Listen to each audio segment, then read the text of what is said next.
Thank you for joining us, and welcome to this virtual board meeting of the National Transportation Safety Board.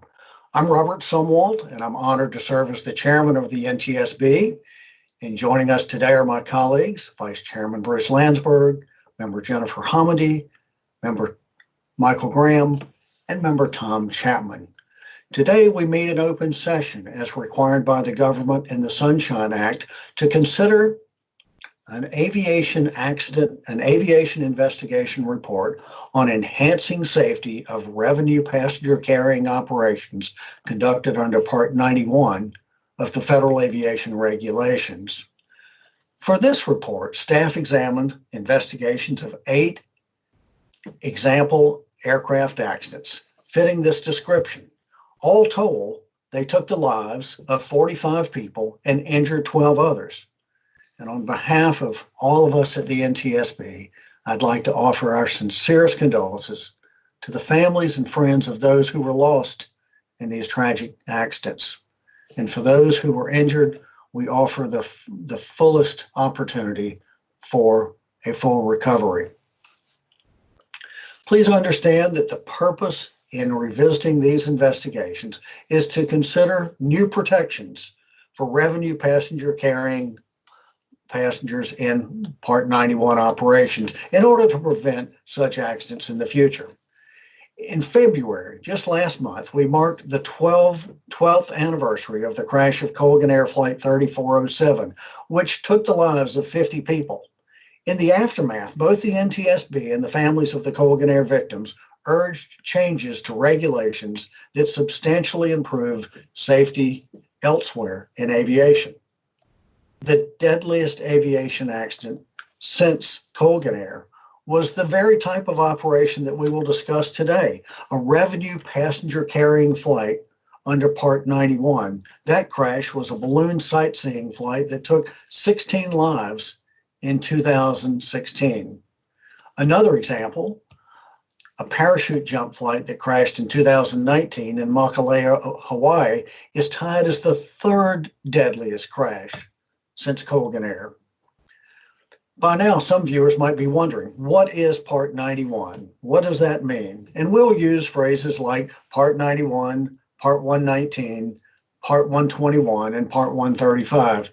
And the Part 91 regulations regulates general aviation operations, including not only operations by private aircraft owners for themselves and their guests, but certain work flights, as well as some that carry paying passengers, which is our subject today. Part 135 governs commuter and on-demand operations, which is, think of that as chartering a flight, and Part 121 governs air carriers, and think of that as airline flights. Now, Part 119, that sets out the certification requirements for air carriers and commercial operations. An operator needs an FAA certificate issued under Part 91 or Part 119 to carry paying passengers. That is, unless through an exception, an exemption, an omission, or an exploitation of a loophole in the regulations, the operator is able to bypass the certification requirements and carries paying passengers under the more relaxed rules of Part 91. Now, most paying passengers don't know and don't even care, for the most part, what rule governs their flight. They expect that the operator and the FAA are ensuring their safety, and for the most part, they are. But today we will discuss whether Part 91's provisions for revenue passenger carrying operations can be strengthened. And we will talk about whether some operations must simply be moved to another operating rule.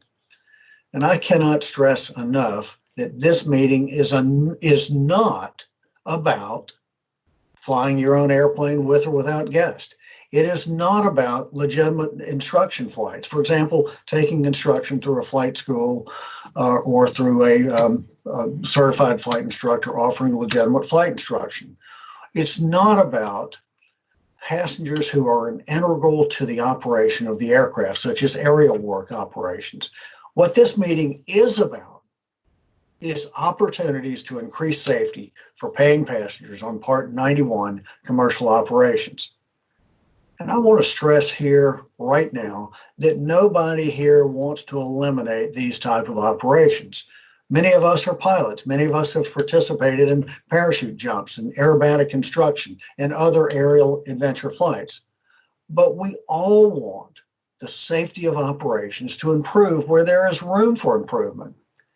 In preparing this draft report, staff reviewed 8 example accidents as well as recommendations to date regarding Part 91 revenue passenger carrying operations.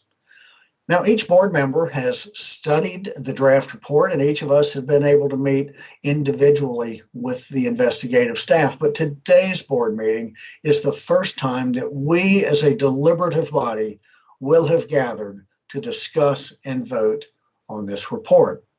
Now, today, the staff will lay out the pertinent facts and analysis found in the draft report, and they will present their draft findings and recommendations to the board. And then we on the board will question the staff to ensure that the report, as we adopt it today, truly provides the best opportunity to enhance safety.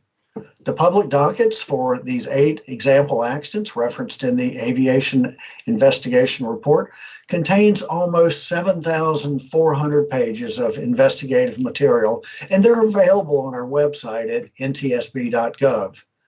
This report, the report that we will deliberate and adopt today, will be available also on our website in just a few weeks, once any amendments voted upon today are incorporated and the report is finalized for release. At this time, I'd like for each of my colleagues on the board to introduce themselves. Vice Chairman Bruce Landsberg. Good morning, Mr. Chairman. I'm looking forward to our deliberations. Thank you. Thank you very much. Member Hamady. Good morning, Mr. Chairman, and good morning to my colleagues and good morning to the staff. I think it's going to be a very informative, good discussion. Thank you. Thank you, Member Hamady. Member Graham. Fellow board members and staff, I look forward to today's deliberations. And Member Chapman. Good morning, Mr. Chairman. I welcome the opportunity to discuss this important issue. Thank you all. Good to see each of you. I'll now ask our Deputy Managing Director for Investigations, Brian Curtis, to introduce the staff who will be participating in today's board meeting. Good morning, Mr. Curtis. Good morning, Chairman, and thank you. I'd also like to thank everyone who helped make this virtual board meeting happen today.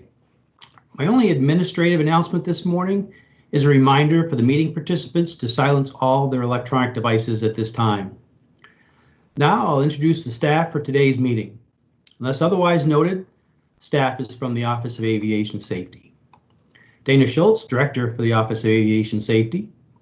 Elliot Simpson, Investigator in Charge and Senior Accident Investigator. Captain David Lawrence, Senior Accident Investigator. Captain Warren Abrams, Accident Investigator. Casey Blaine, Deputy General Counsel for the NTSB. Catherine Catania, Deputy Director in the Office of Safety Recommendations and Communications. Jim Ritter, Director for the Office of Research and Engineering. Robert Gretz, Senior Air Safety Investigator. Sean Williams, Senior Air Safety Investigator. Nathan Hoyt, Analyst in the Office of Safety Recommendations and Communications. Gregory Barsari, Aircraft Maintenance and Visuals. And Karen Stein, Report Writer. The presentations will begin with the investigator in charge, Elliot Simpson. Mr. Simpson. Good morning. I will begin with a brief discussion of the purposes for staff's aviation investigation report. The NTSB has a long history of concerns about the safety of various revenue passenger carrying operations currently conducted under Title 14 Code of Federal Regulations, Part 91. These operations, which carry thousands of passengers for compensation or hire each year, are not held to the same maintenance, airworthiness, and operational standards as other commercial operations such as Part 121 air carrier and Part 135 commuter and on-demand. Instead, these operations are conducted under the less stringent requirements of Part 91, which also covers general aviation. Those who participate in Part 91 commercial activities are likely unaware of the differences in safety requirements. These operations provide revenue passenger carrying flight through a series of mechanisms. One is through exceptions and regulations that allow certain segments, like balloon and parachute flights and local air tour flights, to operate without being subject to the certification requirements for air carriers and other commercial operators.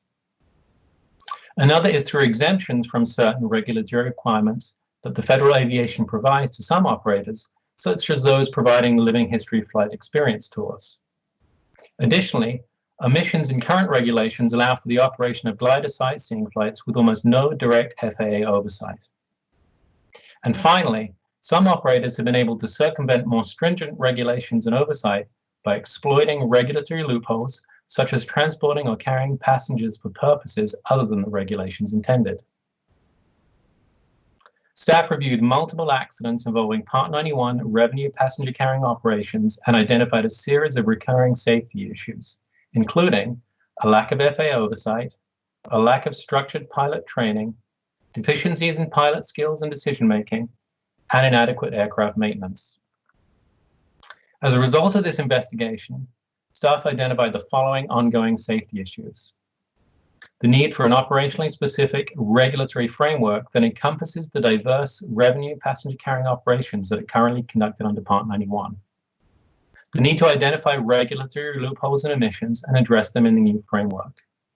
The need for increased FAA oversight of revenue passenger carrying operations currently conducted under Part 91, which Captain Lawrence will discuss in his presentation.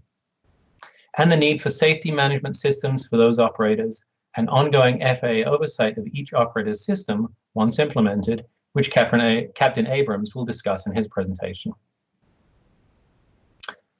I will now discuss some of the findings related to the regulatory framework of Part 91 revenue passenger carrying operations. Federal aviation regulations are divided into separate parts based on the type of operation. Part 91 covers general aviation. Part 121 addresses air carrier operations. Part 135 addresses commuter and on-demand operations. And Part 119 includes the requirements that a commercial operator must meet to have a certificate authorizing operations. The general operating rules of Part 91 do not require revenue passenger carrying operators to have operating certificates, operations specifications, FAA-approved training programs, or FAA-approved maintenance programs. As a result, Part 91 operators are subject to limited FAA oversight and surveillance. In addition, some Part 91 operators have capitalized on regulatory loopholes.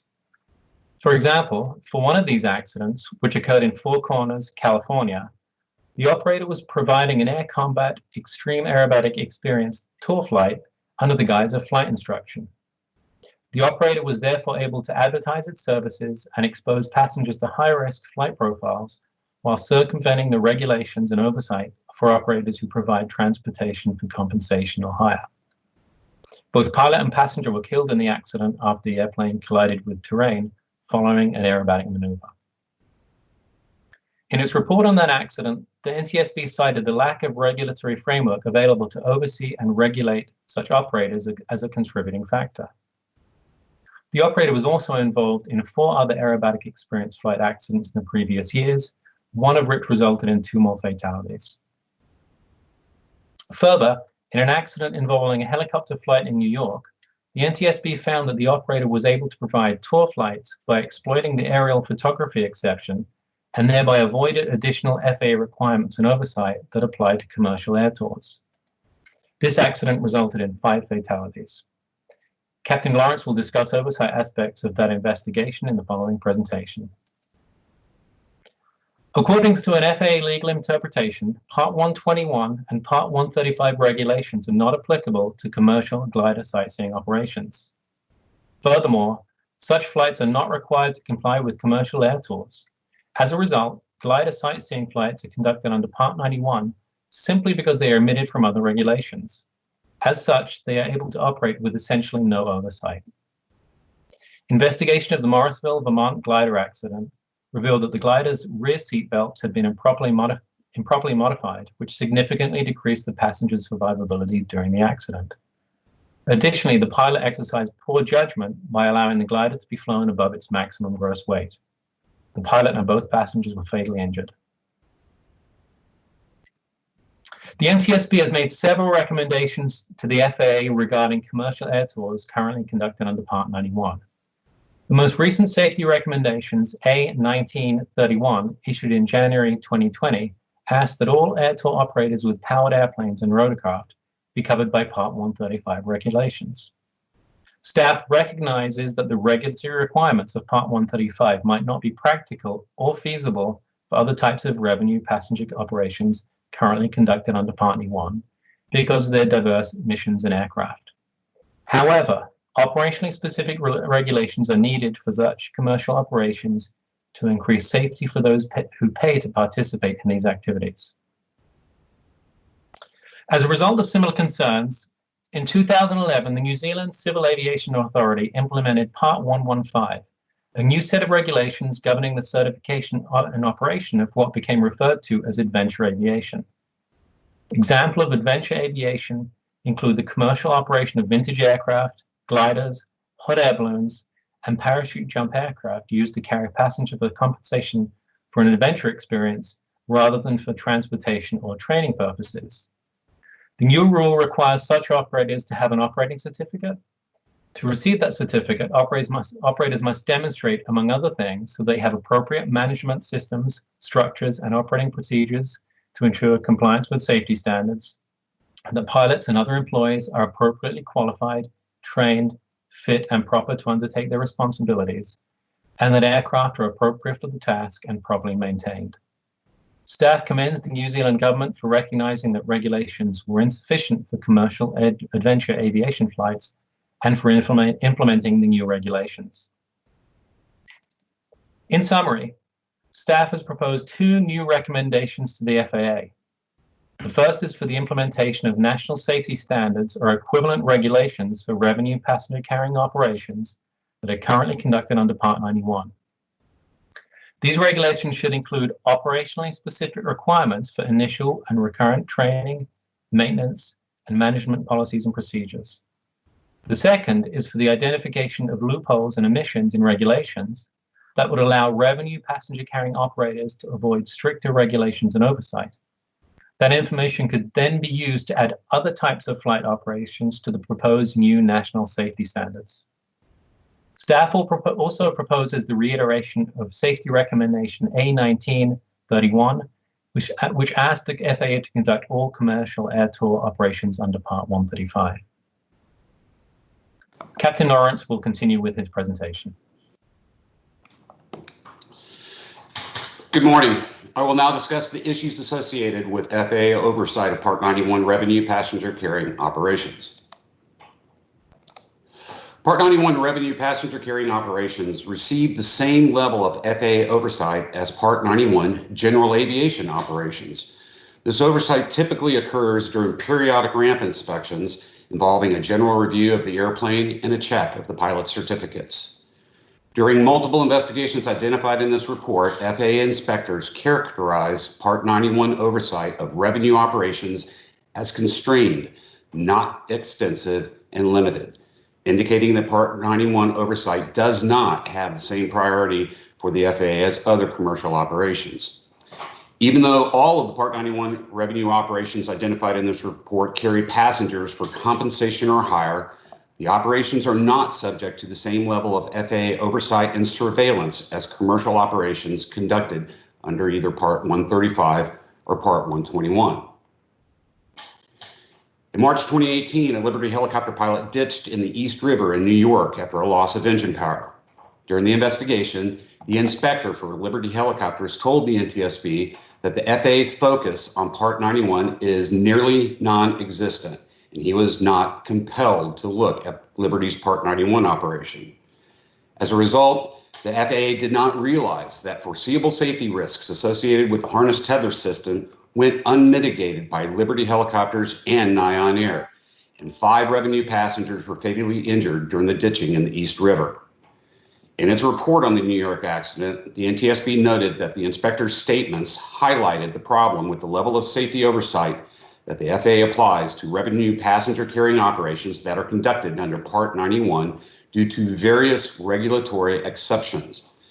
The findings from this and other accidents demonstrated that the level of FAA oversight for Part 91 revenue passenger carrying operations is insufficient to identify and correct safety deficiencies that could expose passengers to unacceptable safety risks.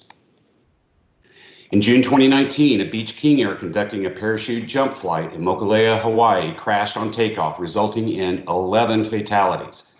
The accident investigation found that the operator, Oahu Parachute Center, did not properly maintain the one airplane that the company operated, which had a twisted wing that likely occurred from high airframe stresses sustained during a previous July 26 accident. The investigation also found that the operator lacked the standard operating procedures, lacked a structured pilot training program for new company pilots, and allowed the accident pilot to operate the airplane inconsistent with federal regulations.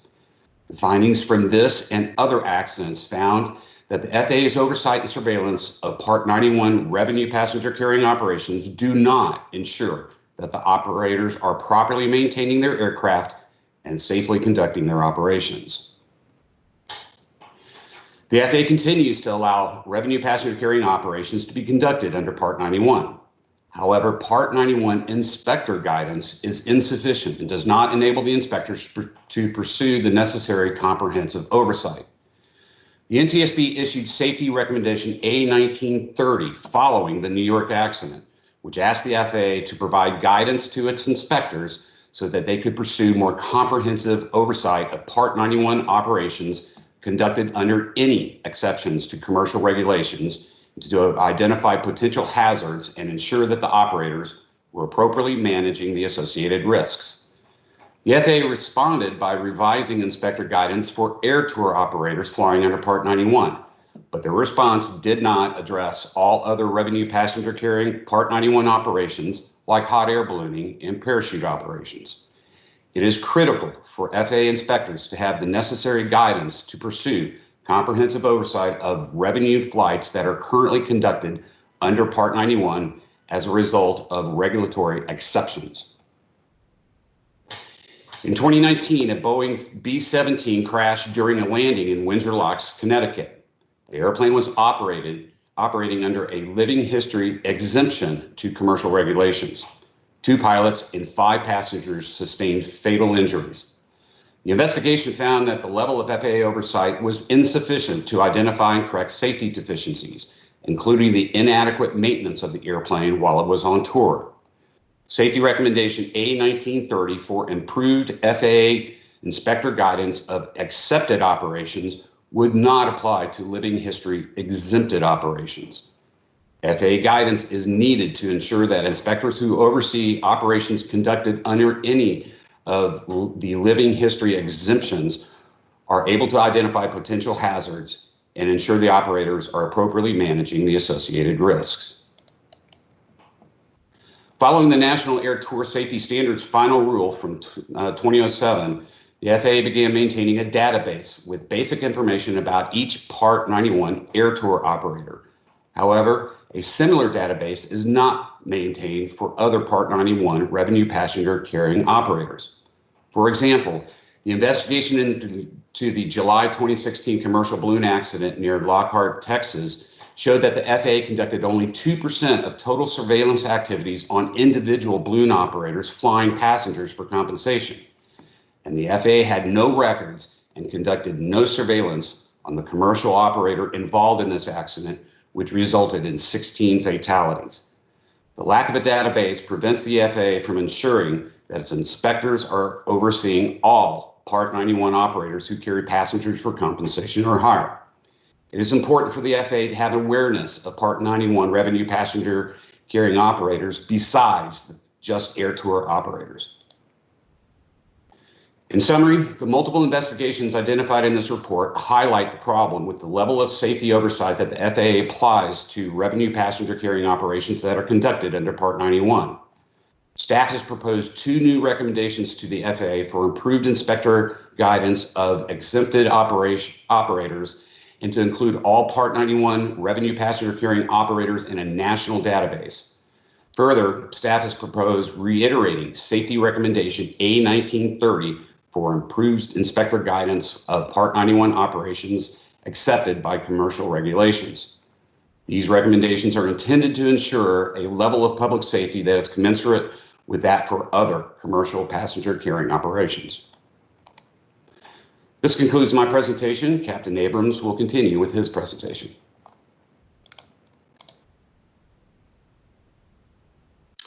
Good morning.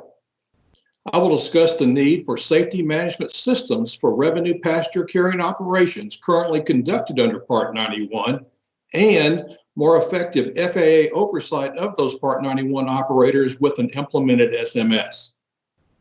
The FAA has described SMS as a formal, top-down, business-like approach to managing safety risk. The four components of an SMS are safety policy, safety risk management, safety assurance, and safety promotion. Only Part 121 air carriers are currently required to incorporate SMS, but the FAA encourages the voluntary implementation of SMS for other aviation operations.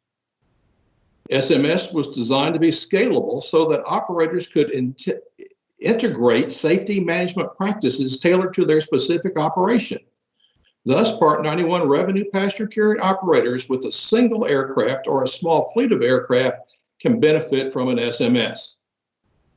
The NTSB's investigation of 3 Part 91 accidents found that the organizational safety management failures that played a role in those accidents could have been mitigated if the operators had an effective SMS. For example, the NTSB's investigation of the Windsor Locks accident found that although the operator had voluntarily implemented SMS, it was not effective and failed to identify and trap safety risk. These risks included insufficient maintenance while the airplane was on tour, which resulted in the partial loss of power to 2 right-side engines.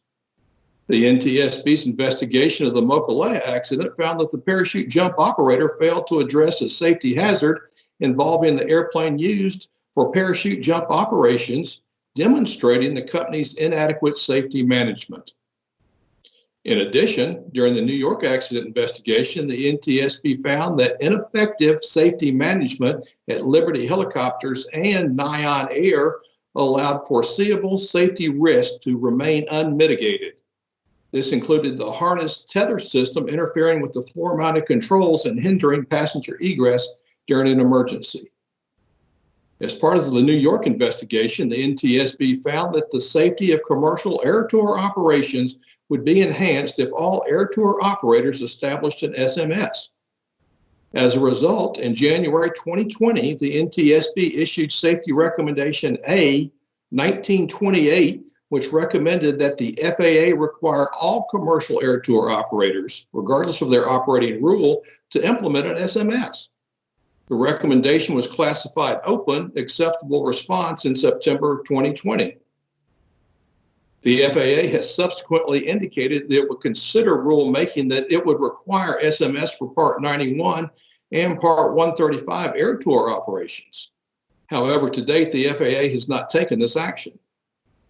Staff believes other Part 91 revenue passenger carrying operators could also benefit from an SMS. Although the Collins Foundation, the operator of the B-17 involved in the Windsor Lock accident, had a voluntary SMS, its exemption with the FAA only required it to have an SMS manual. However, that manual was not a regulatory or an approved document, and the FAA did not review the manual for accuracy or content. In addition, the FAA did not review the safety reports the company pilots had submitted to SMS or provide other oversight of the SMS. FAA oversight of a revenue passenger carrying operator's SMS would help ensure that the safety of the system is adequately identifying and mitigating appropriate safety risk. In summary, staff has proposed a recommendation to the FAA to implement an SMS at all Part 91 revenue passenger carrying operators to help managers, pilots, and other employees identify and mitigate risk and promote safety of the operation. Staff has also proposed a recommendation to the FAA to provide ongoing oversight of each revenue passenger carrying operator's SMS once established. Finally, staff has proposed reiterating Safety Recommendation A 1928 to ensure all commercial air tour operators, regardless of their operating rule, to implement a safety management system. Mr. Chairman, that concludes staff's presentations, and we are prepared to answer the board's questions. Thank you very much for all of those presentations, and we will now turn to the board member questions. Vice Chairman Landsberg. Thank you, Mr. Chairman. What was the original intent of the FAA to grant waivers for these types of commercial operations? Do you have any specific, are you talking about exemptions or exceptions?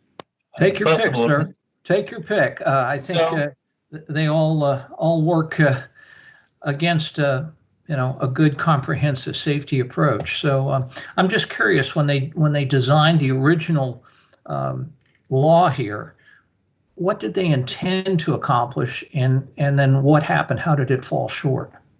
So we don't go into the history of Part 91 in this report, but with regard to exceptions, we do discuss the fact that, and I can just give you the example of flight training. We do discuss in the report how during the initial introduction of flight training as an exception, we would imagine that at that time, the regulators didn't anticipate exploitation of flight training rules that we see in accidents like the air combat accident.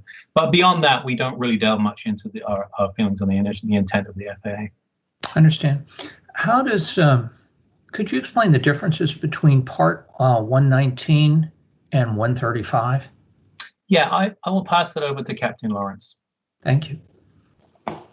Good morning, Vice Chairman. The Part 119 essentially is the regulation that determines who needs to have an operating certificate. And in general, it's Part 135 and 121. What's a little bit more important about 119 is it also lists all those operators who we've identified in this report who don't need a certificate and are allowed to operate under Part 91. Part 135 simply are the regulations that govern on-demand and air charter and commuter operators. Okay. What is the maximum passenger load and number of annual flights that the current rules allow?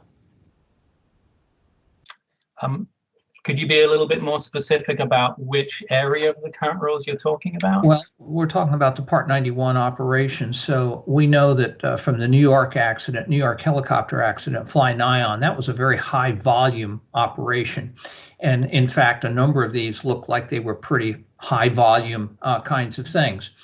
And so I'm curious as to whether the FAA had put any boundaries on you can only fly so many flights or so many passengers before you start to cross the line between 119 and 135. And I realize that may be a how high is up question, but if you think that one's bad, wait for the next one. Well, that being the case, I'll let Captain Lawrence, who was the operations inspector on the Fly Nyon accident, handle that. Right. There are seating requirements that define whether it's going to be a 135, 121, or a 91 operator that's allowed to use LOA. I think to your question, I don't know that the FAA keeps records or has any definition of the volume of the operations. It just defines what operators fall into which category based on the number of seats on the aircraft. So I could theoretically fly 10,000, 20,000, 30,000 passengers a year under Part 91 under the current exemption. Is that correct? That is correct. Okay. Do we have any thoughts on what that maximum number of flights and passengers might be to operate under the waiver of the intent? Again, as I said, that may be a how high is up question, but I'm just trying to get a feel for this. Yeah, we're not offering a prescriptive solution, so we would leave that up to the regulators, the FAA in this case, to work out their appropriateness. So what part of Part 91 operations would you envision that would not require significant oversight and are operating safely under the current system of waivers and exceptions? Well, The entire reason for this report is that we don't believe there are any areas that would not benefit from oversight at this point in the areas that we've identified. Okay. All right. Mr. Chairman, thank you very much. We'll have some more later. Vice Chairman, thank you very much. And Member Hamady. Thank you very much, Mr. Simpson. You can pull up your camera. I do want to tell the staff. Hold on, let me turn my volume down. Apparently, it's echoing back. I don't know if other people can hear that, but I do want to tell the staff, I think you all did an excellent job on this report, and I know that you're also going to be releasing the Windsor Locks report and the Makalea report as well. I was the member on scene for both Windsor Locks. That was the B-17 crash in Connecticut, which is my home state, and I was also on the member on scene for Makalea for the parachute jump crash, both of which we'll talk about today. And I just want to say to the families and loved ones of those who died or were injured in those crashes that you continue to be in my thoughts and prayers to this day and going forward.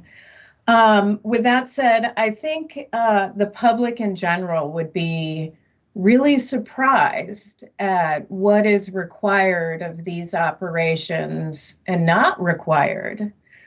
When you go to, a parachute jump operation, or you go to a hot air balloon, or you jump on a helicopter, to take a tour or any of these operations, you're assuming, those operations are safe, that there's adequate oversight, that they have to meet just as strict standards as other passenger operations. And in fact, they are not. So we have a chart, which I know the public can't see right now in the draft report, but I wanted to ask just some, required, not required questions of the differences of the standards between commercial passenger flights and Part 121 or Part 135 commuter and on-demand versus some of these operations. Is operating certificate required or not required? For Part 91, no. About FAA-approved training program? Not for Part 91, no. FAA-approved maintenance program? Nope. Flight and duty rest times, and what that means for the public is a required rest time or limits on the work time? That's no for Part 91. No. How about drug and alcohol regulations? For Part 91, with the exception of air tour, Part 91 air tour operations. Medical fitness standards, like medication review and... So there are standard commercial pilot medical requirements needed for Part 91 that are applicable to commercial pilots throughout all sectors. Okay, safety management systems. No, not required. And FAA oversight. Required, but as we've discussed in this investigation, we believe it's somewhat limited at this point. Yeah, pretty limited. And, I find that surprising. We list 8 crashes in our report, which killed 45 people, injured 10 others. And usually after these crashes, Congress introduces legislation to address that specific crash. I know of 3 helicopter bills that are in the Senate right now. We had one bill from Senator Cruz that was introduced and actually passed as part of a larger aviation bill following the balloon crash.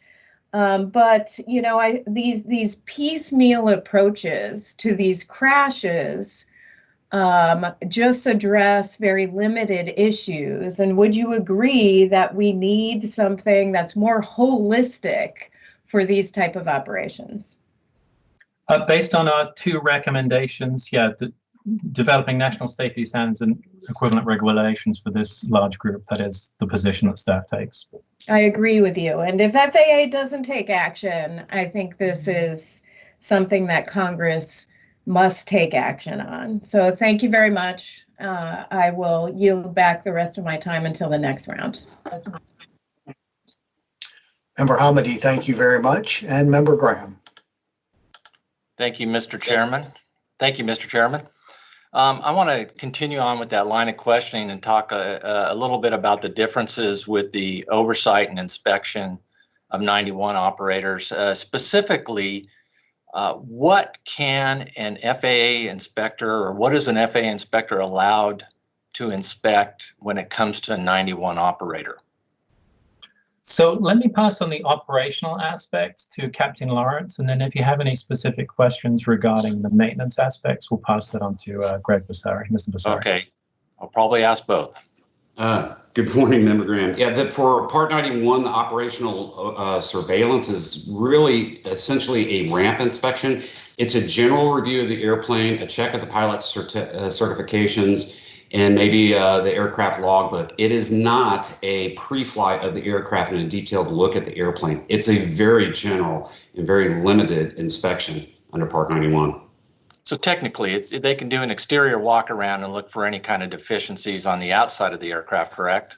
True, and an operational inspector who sees something that may look like it needs a further evaluation can contact an airworthiness inspector and bring them in to take a look at it as well.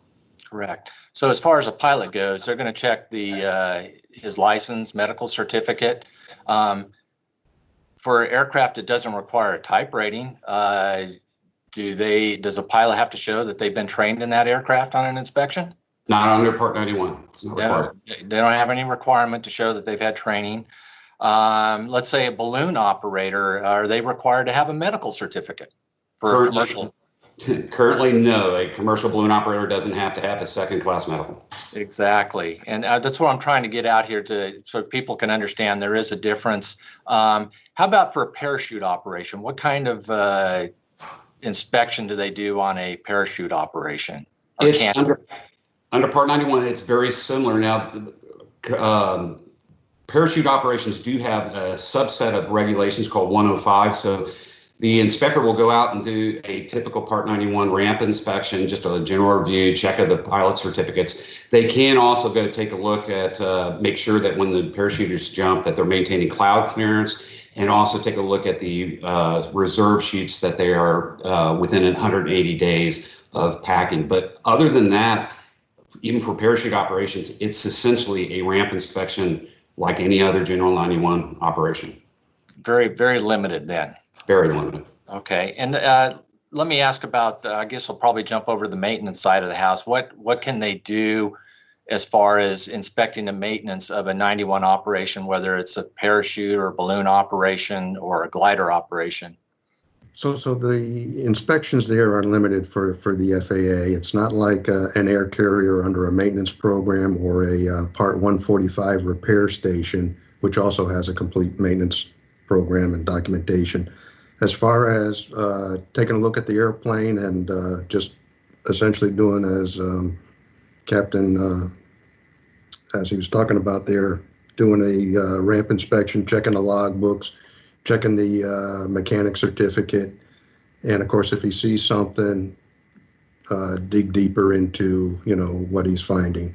But it's really pretty limited. It's not like a 145 repair station. Is the operator required to show logbooks and any kind of maintenance documentation on a ramp check? If the FAA inspector asks for it, yes, he does. And if they don't carry it on the airplane and they're off-site? Then it's up to them to produce it and to follow up if the FAA inspector wants it. If the FAA inspector wants it. So in general, I know a lot of operators don't carry their maintenance manuals and documentation as they fly across the country. So they don't have to show it unless that inspector shows up at their operation. Correct. Is a 91 operator required to have a manufacturer's recommended maintenance program or a FAA approved maintenance program for their aircraft? Correct. For Part 91, the mechanic shall follow the manufacturer's instructions for continued airworthiness or a method approved by the administrator. So like the King Air accident in Hawaii, Textron Beechcraft, they had the instructions for continued airworthiness, and the B-17 had an individual maintenance documentation created specifically for that airplane. What in that instance was, did the FAA inspect any of that documentation on the maintenance of the aircraft? That I don't know. We don't have the details for that. Were they required to? That would, every year, the inspectors determine where they're going to look, or they periodically determine areas that they're going to look at. But no, they don't have the same requirements as, a 121 or a 135. Great, thank you for that. And I see my time is up. Thank you. Much, and Member Chapman. Thank you, Mr. Chairman. I appreciate the good work of our team on this important draft report. The issue of Part 91 commercial operations is a long-standing concern of mine, and certainly all of my colleagues in the agency as a whole. I'm hopeful our report will encourage appropriate action on the part of FAA. I have some questions about safety management systems. In 2016, NTSB recommended to FAA that all Part 135 operators should be required to implement safety management systems. Since then, the original recommendation to FAA has been reiterated, I believe it's a total of 5 times by NTSB, each time based on our findings from investigations of fatal accidents involving Part 135 operators that did not have a fully implemented safety management system subject to FAA oversight. There are some recent indications that FAA is considering action on this requirement with respect to Part 135, but that appears, to me at least, to be a longer-term initiative for the agency. So a recommendation included in this draft report, and a recommendation that I support, would call on FAA to require safety management systems for the Part 91 revenue passenger carrying operations addressed in the report. Based on FAA's sluggish response to our SMS recommendations relating to Part 135, I have a concern, and I'm wondering how confident you are that FAA will act in a timely fashion to require safety management systems for Part 91 revenue passenger carrying operations. I suspect you share my concern about FAA's timely action on that, or potential lack of timely action. We do. Thank you, Member Chapman. I think Ms. Schultz might be a good person to discuss our overall concerns regarding the long history of SMS in action. Thank you, Mr. Simpson, and thank you, Member Chapman. We do share your concern. I think with regard to the implementation timeframe, it has been a long time. As you mentioned, we've reiterated that recommendation multiple times. I would say this, that in the near term, we do know that the FAA has a voluntary program, and we have encouraged operators on a case-by-case basis to participate in that. I don't think the participation level is as high as certainly we would like to see it, but I think that is an opportunity. That is something that an operator can do now. And that's why, in this case, we are making the recommendation to the FAA. As you mentioned, they have discussed that they're moving towards some rulemaking for Part 135. This would be a great opportunity to incorporate these Part 91 revenue passenger carrying operations in that rulemaking at the same time, while continuing to maintain and support their voluntary program. Thank you, and don't get me wrong. I'm encouraged by what FAA is saying. I just, I'm not convinced that this is right around the corner. I think it's going to take some time. Is there a role for industry organizations in encouraging voluntary industry adoption of safety management systems by Part 91 operators? I know there is some, there certainly is some association and organizational support with respect to Part 135. Is there anything like that currently in existence with respect to these Part 91 operators? I will comment. I will let Mr. Abrams comment on that as well. But I would say that we have seen, as you mentioned, we have seen good participation of the industry trade organizations to support the Part 135 operator community. I think that if Mr. Abrams can provide a little more background, if he's got some awareness. I couldn't give you a precise indication of how much of the Part 91 industry segment is doing the same, but I suspect there are some. Sure. Warren, Mr. Abrams, are you able to add anything to that? Well, we see that the trade organizations, they're an integral part of the fundamental process in the SMS program, as in safety promotion. And these trade organizations are definitely getting on board with it because they see a definite benefit to their organizational structure if we can get more on board with it. So I don't have exact numbers, but yes, they are definitely on board with it. Specifically to your question, Member Chapman, about 91 revenue passenger operations, I have not heard of that as of yet. Thank you. And I believe there's an important role for the industry trade groups to play. As a former employee myself of one of those trade groups, I know that a lot of good work is done on the safety side to support operators in the field. At our last board meeting, we learned that of nearly 2,000 Part 135 certificate holders, only 17 have an FAA-accepted safety management system under FAA's voluntary program. That's a pretty discouraging statistic.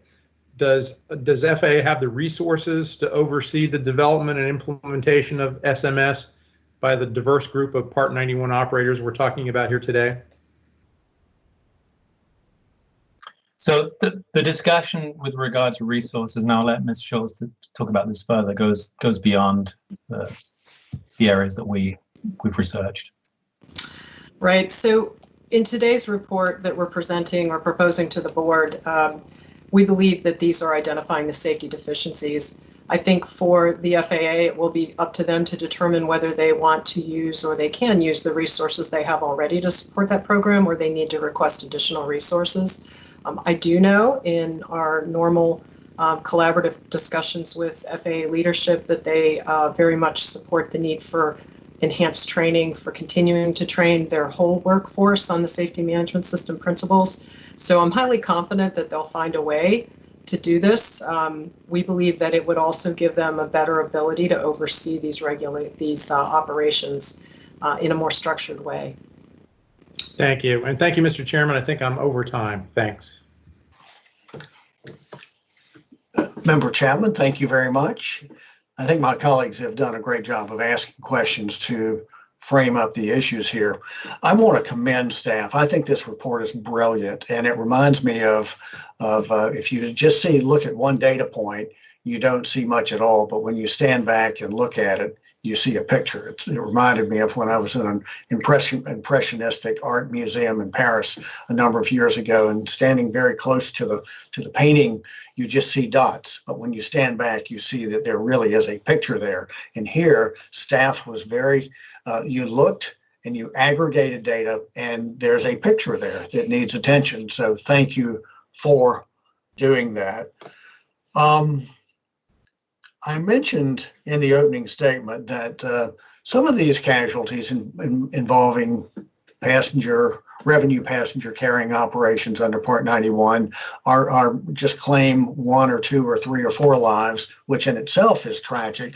But the numbers can be very large, as we talked about the Lockhart balloon disaster that claimed 16 lives. That was the largest aviation disaster in terms of the number of fatalities since 2009.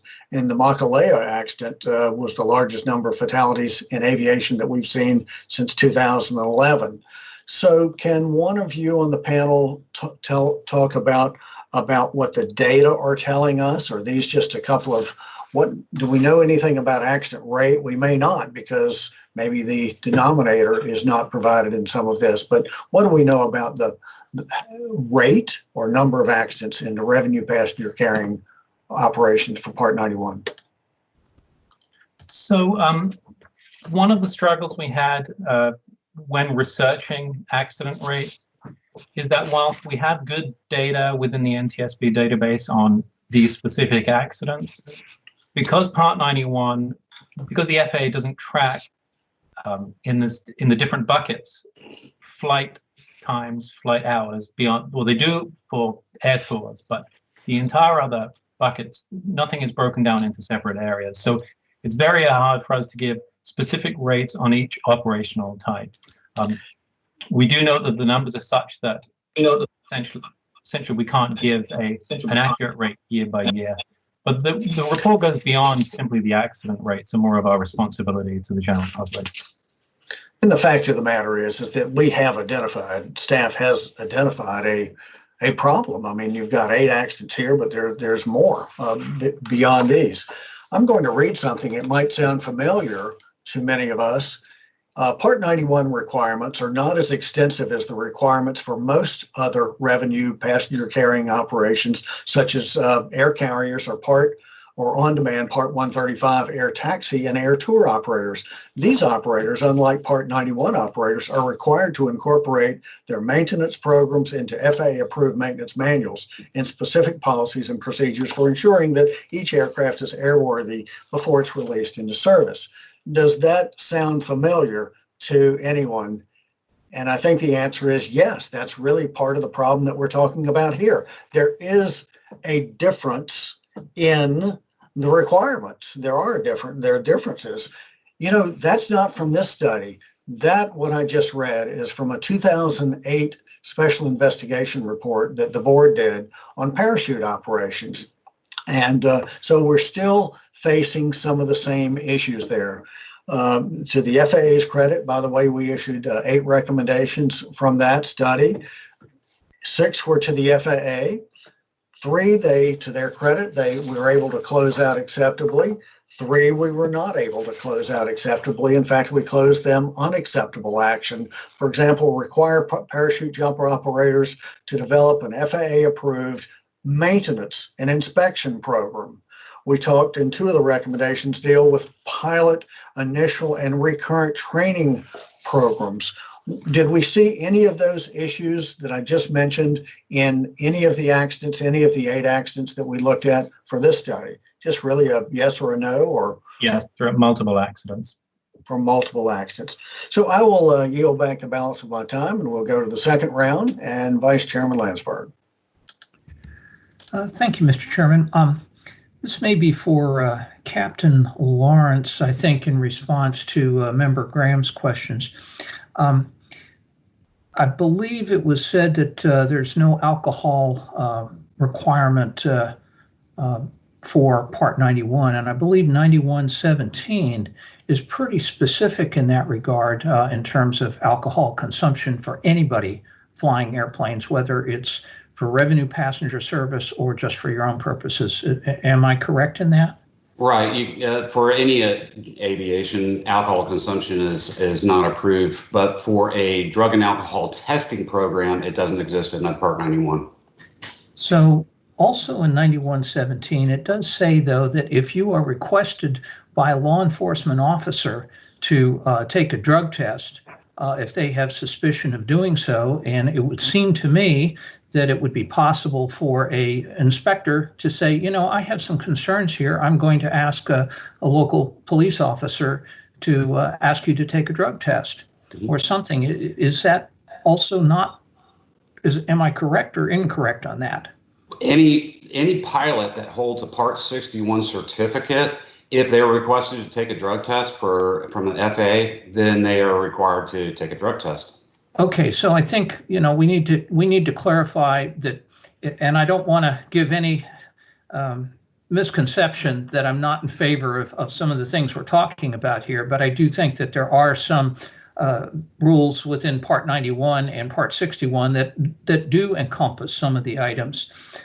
Likewise, on pilot currency 6157 does have some requirements in order to carry passengers and to have a flight review, and I believe it is within the purview of an inspector to ask that question. And Member Graham is absolutely correct in saying that you do not have to produce a logbook, either your personal logbook or your maintenance logbooks at the time, but you do have to provide them if the FAA inspector says, hey, I'd like to see them. Am I correct on that? You are correct. If the FAA inspector wants a pilot to prove the 90-day currency to carry passengers, they'll have to produce that evidence that shows that they're current to carry passengers. And also for a flight review. Yeah, exactly. The biannual flight review, they'll have to show some type of evidence if it's asked by the inspector. Understand. Okay, I just wanted to make sure we were clear on that. So, Mr. Simpson, does the FAA's current letter of authorization database have sufficient information in it to be able to determine some of these high volume operations that would require additional safety measures?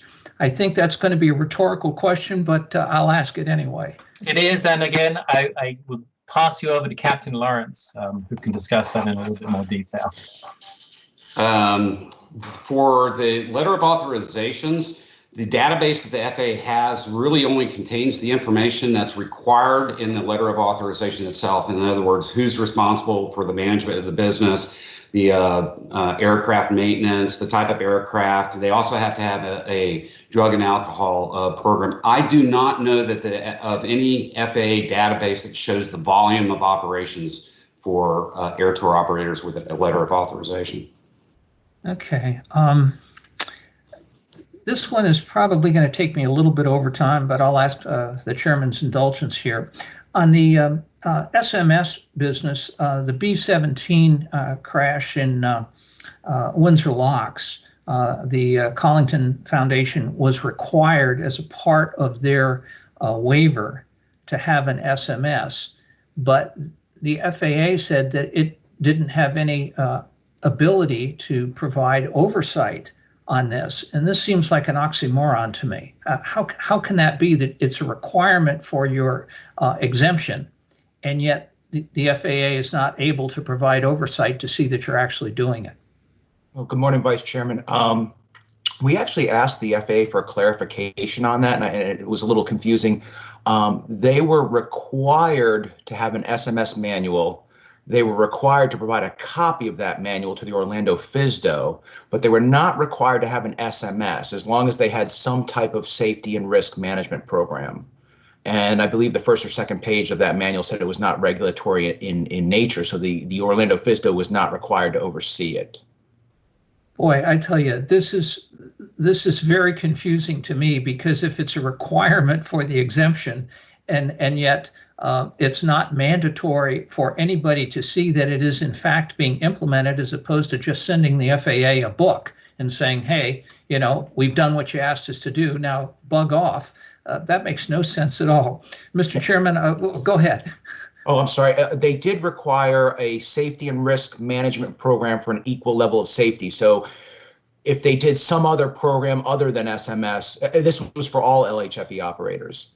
But it didn't have to be exactly SMS, but they did have to have a manual. And I know we were confused as well. Understand. All right. Thank you, Mr. Chairman. Vice Chairman, you're quite welcome. And Member Hamady. Thank you very much. Mr. Simpson, can you talk about accident you investigated in Four Corners, California, which occurred October 21st, 2017. What occurred there? So this was an accident that will fall within the exception and ultimately exploitation category. This was an operation that provides, they term as experience flights. They do essentially air combat, extreme aerobatic flights. They call themselves, they're able to operate in this manner by acting as a Part 61 flight school.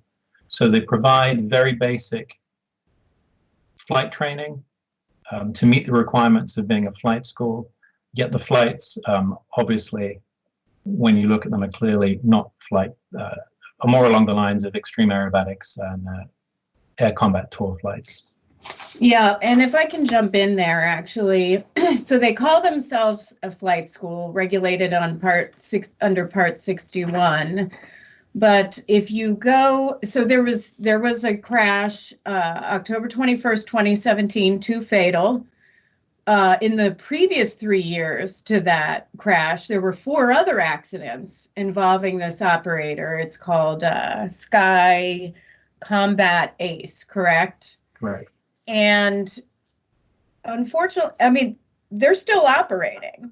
I mean, I'm really surprised by this because, you know, we investigated this crash. This is one of the most egregious examples of exploiting a loophole, in my opinion. And in fact, if you go to their website, this is not a flight school. On their website, it says, "Get your thrills in sunny San Diego like never before." They have 2 other locations in Nevada. At Sky Combat Ace, we are dedicated to providing thrilling aviation experiences for anyone looking for a unique way to explore what San Diego has to offer. We present 4 distinct types of experiences, including aerobatic flights, air combat, extreme sightseeing, and combination packages, including something called an adrenaline rush package that, quote unquote, lets you chase your rivals through the beautiful California skies at a cool 250 miles per hour. Does that sound like a flight school? I would say no. No. And so, in fact, I believe we determined that the owner had consulted with the Reno FSDA, with FAA, to ask to look at how they should be regulated. Is that correct? Yeah, the owner did consult with the local FSDA to try and determine which part they should be operating under. And then they, quote unquote, finally settled on classifying them as an instructional flight. And clearly they are not. So, I mean, why can't FAA do something about this operator? I mean, it seems like there's very little, you know, oversight. Yeah, so because there is minimal oversight for Part 61 flight schools, and we want to be careful we do make the position that we're not proposing anything that would require additional oversight to Part 61 flight schools. But in this case, and in another similar case in Hawaii, FSDA inspectors were really quite limited with what they could do. They checked the boxes for a flight school. Each pilot was a CFI. They provided ground school, so they met essentially the intention of a flight school. So they talked about how they were limited in their ability to provide oversight. Okay, well, I have 47 seconds left, so I'll save my other questions for the next round. Thank you very much. Member Hamady, thank you very much. And Member Graham. Thank you, Mr. Chairman. I want to talk a little bit about SMS at this time, and more or less the scalability of an SMS. I know with airline operators and 135 operators, many of them tend to be a little bit larger operations with multiple employees. I want to ask the team as far as how they see the FAA regulating a smaller operator as far as SMS goes. And don't get me wrong, I'm a believer in SMS. I ran one as part of my operation before coming to the board, but we were a larger operator with a few more resources. But let's say, how do you foresee an SMS for say an owner operator who owns one airplane and maybe does a parachute operation, taking the parachutists up and dropping them off, and contracts its maintenance out? So one person operation. How do you foresee an SMS looking for an operator like that? Good morning, Mr. Graham. That's a good question. Get a little feedback there. Let me turn my camera, get it down there a little bit. SMS is compiled of 4 components, or comprised of 4 components: safety policy, safety risk management, safety assurance, and safety promotion. And as long as that small one airplane operator has those 4 basic components, they can have a very robust SMS program. Let's look at a little bit in detail here. Safety policy. Is this operator a member of any trade organizations that promote safety? Do they have a tailored, excuse me just a second, do they have a telephone operating system where you can call in safety reports? So we've got a safety promotion out of it. Safety risk management, safety assurance. I'm going to jump to safety promotion. Everybody's got that safety promotion, and we've got, we're talking about safety as the number one aspect of our operation. All operators say they hold safety above all else. So you've got the safety promotion aspect. Now, the safety risk management and the safety assurance. The safety risk management identifies and mitigates these risks, and the safety assurance is the continual feedback loop that tells the operator how they're doing. Let's take, for example, your jump operator. He's got an iPad that has ForeFlight on it, and he puts that ForeFlight iPad on the seat beside him. Next thing you know, he's got a little turbulence. His jumpers are jumping out, and that iPad ends up on the floor. This is a potential risk hazard that he needs mitigations on. Does he need a mounting bracket on the window to keep that iPad in place? Does the window open? Maybe we better not open that window in flight or on the ground when the airplane's in motion. So as long as the operator has those four basic functions or components of safety risk management, they can have that robust system. It is very scalable, and sure, the airlines have a big operation. It's big, but it can be very effective for the small operator as well. I agree, and I think it is scalable. And my concern is that the FAA might become a little overburdensome in trying to regulate for the smaller operator. But we will see if they go down that road of regulating. I do have some concern over what Member Chapman, I believe, had brought up on an earlier round of questioning about the Part 135 operators. There's just a little under 2,000 of them, and only 17 of them had an FAA accepted SMS. Now, I believe some of those have gone with other certification organizations because there's some international standards out there that can be audited and certified. But out of that, there are 158 other certificate holders that have applied. And my question is, do we know what's holding up those other 158 operators? Is it an overly burdensome requirements of the FAA? Is it possibly FAA resources? Do we know what's holding those back at all? No, we do not. We look at the requirement. If the SMS was required, we're going to have defined standards and expectations of implementation at the operator level. And then we're going to get these defined standards and expectations of oversight at the FAA level. So while the FAA is recommending these things, we don't have any real structure behind it. So that's why we're proposing the implementation of a required SMS with those defined standards and expectations of, like I say, implementation at the operator level and oversight at the FAA level. Great. Thank you very much. And thank you, Mr. Chairman. Absolutely. Member Graham and Member Chapman. Thank you, Mr. Chairman. I have some questions about databases. Recommendation we'll consider today calls on FAA to develop and continuously update a database that includes the relevant Part 91 revenue passenger carrying operators identified by the agency.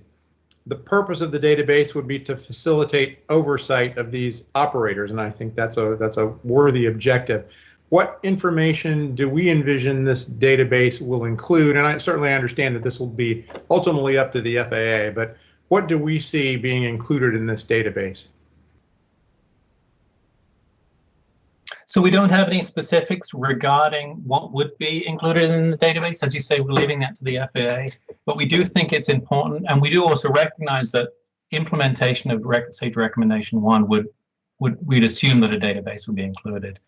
But as far as the information, we don't have any specific recommendation position on that. Okay.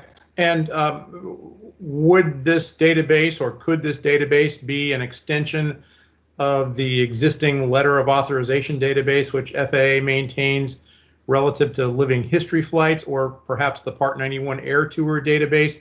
What I'm getting at here is there may already be a template in place which would minimize the extent to which FAA has to kind of reinvent the wheel. Absolutely, and that's completely understood. But it really depends on which direction they take regarding the new regulatory framework. Should there be, or do you anticipate that there would be a requirement that operators listed in the database must update or renew their listings periodically? Again, for a database to be accurate, one would absolutely need it to be fresh. But again, we don't discuss that in detail, but I would certainly agree with that statement. Certainly, and I recognize that obviously that'll be a requirement that FAA would have to impose, but it seems only logical that this database, if it's going to be useful, would have to be kept up to date. Likewise, would you anticipate that listing in the database would be required as a precondition for operators to be authorized to conduct the Part 91 revenue passenger carrying operations, which are the focus of our draft? Sorry, if you could, I'm not sure I fully understand the question. Yeah, what I'm really getting at here is it appears to me that what we're suggesting is that in order to carry on these sort of operations, it would be a precondition that you be listed in the database. If you're not listed in the database, then carrying on these sort of Part 91 revenue passenger carrying operations would, if not be prohibited, at least certainly be inappropriate. Yeah, if nobody knows you exist, how can oversight be performed? So yes. I have another series of questions, and I'm going to hold those for the next round. However, I do want to ask, just for clarification here, there was reference earlier to second-class medical certificates for balloon pilots. There's a provision, I think Member Hominy perhaps referenced this, there's a provision in the 2018 FAA reauthorization bill which required second-class medicals for balloon pilots. That requirement was supposed to have been implemented within 180 days of passage of the legislation, and the legislation passed in October of 2018. So we're about 2.5 years away from that provision having become law. And I thought I heard someone say earlier that at this point, at least, a second-class medical certificate is not yet required of balloon pilots. Do you all have an update on that? Do you know what the status of that is? Or did I misunderstand, perhaps? Ms. Schultz, do you have that information that you could share? Would this be, or Captain Lawrence, would this be better for you? I think Captain Lawrence would probably have a better read on that. Actually, I think that you might be referring to A17 before, and the FAA told us in March 2020 that it is considering rulemaking and it is developing NPRM for medical certification standards for commercial balloon operators. Okay, so they're apparently moving forward on it, but it sounds like they're very late in terms of the implementation timeframe that was mandated by the law. Correct. Yeah, we haven't seen an NPRM yet. Okay. Thank you, Mr. Chairman. Member Chapman, thank you. I thought for a moment there that you might have been referring to the pilot records database, which is, we all know the status of that, unfortunately. As far as my questions are concerned, 20 years ago, the FAA realized that there was a need for greater regulatory oversight and regulatory requirements for the then fledgling fractional ownership business. And so they implemented Part 91 Subpart K. Does staff envision that there should be a different set of regulations for the revenue passenger carrying Part 91 operations? So staff have deliberately been non-prescriptive because we appreciate that it is a very complex subject. And the recommendation talks about operationally specific national safety standards or equivalent regulations. But if you'd like, Captain Lawrence can talk a little bit more detail about the applicability of 91K and how it might be an option here. Well, that'd be great, because that's Yeah. a model that has been successful and it's been used now for 20 years. So let's hear about what that's all about. Right, as you point out, it was the fractional ownership business that blew up and expanded in the 1990s. And what 91K does is show that the FAA was able to address regulatory changes to a concern they had, because the FAA had concern at the time about operational control with these 91Ks. So it does show, we're not being prescriptive to say do a 91K, but it does show the ability of the FAA to adapt operational concerns and adjust regulations to those concerns. Thank you. Talk now about some of the accidents, some of the 8 accidents that we have looked at in this study, and several of which we found that they were basically skirting, well, I guess all of them, they were skirting the regulations. They were exploiting or excluding or otherwise getting around the regulations. Remember, Hamidi really laid it out on the 4 corners. I won't even call it an accident, four corners crash. There was a however you pronounce this, POIPU Hawaii. That was under the guise of flight instruction, but they were really conducting air tours. None of the people that they gave air tours to returned ever for flight instruction. Then there was Fly Nyan, which was the fake aerial photography under the guise of they were doing aerial photography, but it was really an air tour operations where people could take photographs. All of these are skirting the regulations. Can you all put a little bit more meat on the bone as far as what was going on in some of those crashes? Certainly, in the case of the Fly Nyan accident, that was an exploitation of the photography exception, where we had what was clearly an air tour flight that was flown under the photography exception. But one thing I just would like to highlight as well as you bring this up, I think it's an important point to note that our second recommendation talks about identifying these shortcomings and these exploitations and bringing these operators potentially out of the shadows and creating a subcategory. We're not necessarily taking the position that all of these operations should be shut down. We're talking about actually expanding so that these operations can be regulated and overseen in a safer fashion.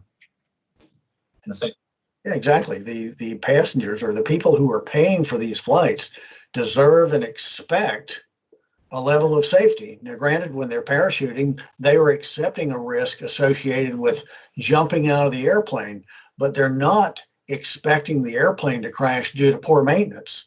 In fact, in the Makalea King Air crash that claimed 7 lives, here we've got an airplane that requires full left aileron trim to fly straight and level. You've got a contract mechanic did not detect and correct this flaw. You had a wing that was bent from a prior parachuting accident a few years earlier. You had an airplane where the improper horizontal stabilizer was put on the aircraft after that 2016 event that almost turned into a crash, but was an accident because of substantial damage to the aircraft. You had a pilot who was not properly trained. The training that he received before in King Airs was as basically as a student pilot. He was in the right seat of a King Air while trying to learn how to fly. And to me, that's akin to trying to teach somebody calculus before they've learned how to multiply, add, subtract, multiply, and divide. Just sitting in the right seat of a King Air when you don't even understand basic flying isn't helpful at all. So a lot of issues with many of these operators, and that's what we're trying to do, is we're trying to get there to be a better regulatory oversight and requirements. So with that, we're going to take a break. Before we take a break, I would like to encourage all participants to mute your camera, turn off your cameras and mute your microphones, and we will go into a break, and we will return at 11:05, and we are in recess.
Okay, we are back in session, and we'll begin with the next round of questions. Vice Chairman Landsberg.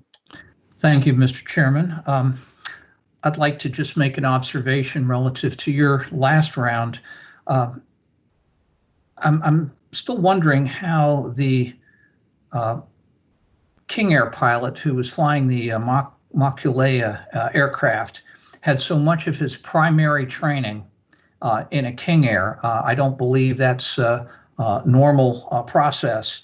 And also there was a discussion in the report about him getting training as a so-called first officer.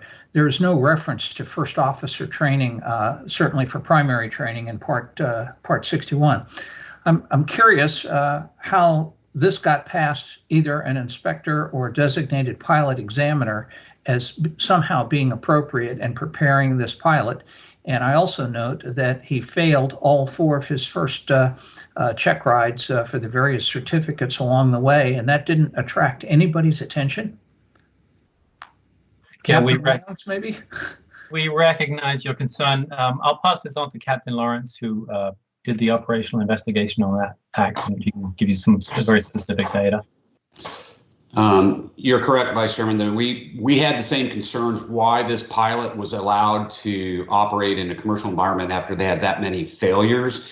Obviously, he did pass on subsequent check rides. After, practice makes perfect, so to speak. But the concerns also were the type of instruction he was getting from his Part 61 instructor, and that was the genesis for the safety recommendations for CFI, additional CFI surveillance and oversight from the FAA, because the instruction he got was not adequate to prepare him to do jump operations. All right, I think we're in complete agreement that it just makes no sense whatsoever.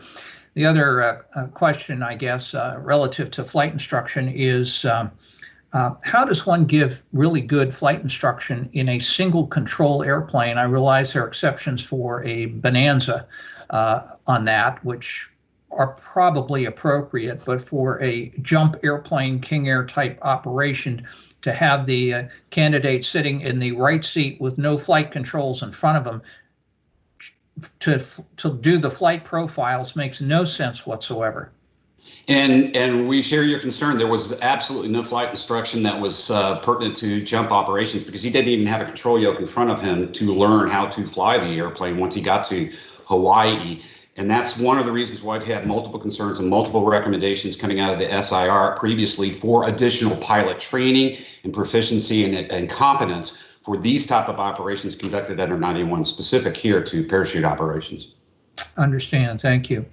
I'd now like to follow up on the excellent line of questioning that Member Graham started and so on regarding SMS. And the term scalability is kind of tossed out across all of the areas of SMS, but it doesn't, I'm not sure that it fully addresses some of the challenges that go along with it. So I'd like to just ask how would one do an SMS for, say, a single pilot, a single airplane operation, because a lot of the things are, at least the way they are currently described, are directed towards multiple people and multiple operations. So perhaps we could address that. Thank you, Vice Chairman Landsberg. We keep going back to the same 4 basic components of SMS, which is the safety policy, the safety risk management, safety assurance, and safety promotion. The smaller operator, single pilot, he's going to have just a different set of mitigation risk that he's looking at as opposed to the big operator. Whether he's getting 20 less landings out of his left side main landing gear tire versus right side tire.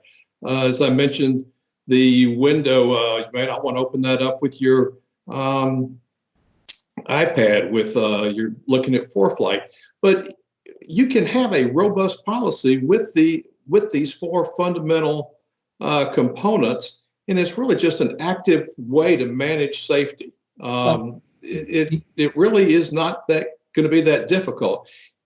When the FAA comes up with some defined standards of oversight and defined standards of implementation, then it's going to be much easier for the single pilot, single aircraft operator to implement their SMS program. But we need some structure from. Are you aware of any examples right now that would have the single pilot, single operator, or single airplane examples? My only concern is, and don't get me wrong, I think SMS, the feedback loop and constantly looking for safety, which is what we're talking about here, and making corrections is absolutely correct. I just don't want to have the FAA wind up with using a 10-pound sledgehammer when a attack hammer would work quite well, and I think there might be some concerns there. Ms. Schultz. Thank you, Captain Abrams. Vice Chairman, we would share your thoughts on this, and I would say that the FAA has recognized this. They have a lot of guidance for scaled SMS, and the reality is SMS is really a decision-making tool to make better decisions, to make more safety-directed decisions in your business. And so even one pilot has the ability to do that. It starts with awareness of these 4 components, really understanding how to integrate that into your business model. Maybe I need to buy, a 4-flight, the 4-flight application to be able to do better flight planning because I've identified I have some risks, whereas maybe they were, not using any tool at all or using some other tool. And it's that level of thinking. It does not require a whole safety department. Obviously, with one person, you're not going to have that. But I think it's just it's a philosophy of how you do business.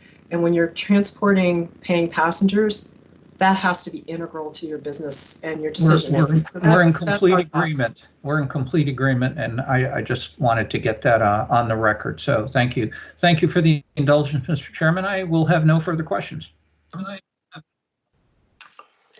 Thank you very much, Vice Chairman Landsberg and Member Hamady. Thank you. And I just want to stress, prior to this meeting, I met with the FAA, and it was a good meeting. During the discussion, though, they had highlighted talking to me about air tours and talked about SMS, but I just want to express that what we're saying here is beyond just air tours. It's a bigger universe than that, and it's bigger than just SMS too. And I want to ask one question on Windsor locks, because this issue really struck me as I was reading the draft report. It says, during our investigation of the Windsor locks crash, this is the B-17 crash, we learned that during the months preceding the crash, while the airplane was on tour, neither the FAA's Orlando FSDO nor any other FAA FSDO performed oversight of the operation or inspected the airplane to assess its condition. Mr. Gretz, can you tell me what happened there? Yes, there was no direct oversight. The airplane, because it's an interesting airplane and it would go from stop to stop, would attract attention. So the airplane did receive ramp checks, and our investigation into that, they were basically a paperwork check.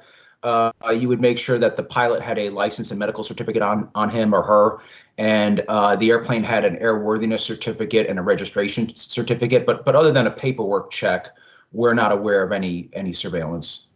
And what happened with the Orlando FSDO, which was the operator's direct point of contact? So they had assigned one inspector as a point of contact to answer regulatory questions, but did not act as a principal operations inspector or principal maintenance inspector, did not provide any oversight. That inspector passed away in 2017 and was not replaced until after the accident. After the accident, they assigned a POI and a PMI. Which was quite some time. And in the meantime, it says The Collins Foundation sent regulatory questions via email to another FSDO inspector. This inspector advised the foundation to send questions or concerns to Orlando's FSDO's general email address, which apparently they did, but stopped sending messages because they never got any of their messages answered. So as a result, since 2017, the Collins Foundation operated with minimal to no FAA oversight. Is that correct? Correct.